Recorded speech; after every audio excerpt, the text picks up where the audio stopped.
अकोला शहरात पोलिसांतर्फे route march काढण्यात आला। सण उत्सव आणि निवडणूक प्रक्रिया शांततेत पार पडाव्या यासाठी हा रूट मार्च काढण्यात आला। अकोला पोलीस अधीक्षक यांच्या मार्गदर्शनाखाली शहरातील विविध भागातून हा रूट मार्च काढण्यात आला।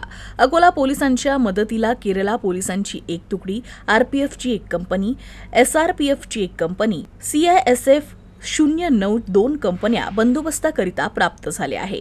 यावेळी कर्मचाऱ्यांना निवडणूक काळात निर्माण होणारी संभाव्य परिस्थिती याबाबत सविस्तर चर्चा करून मार्गदर्शन करण्यात आलं। तर कोणत्याही अफवांना बळी न पडता सण उत्सव आणि निवडणूक शांततेत पार पाडण्याचं आवाहन पोलिसांनी केलं आहे।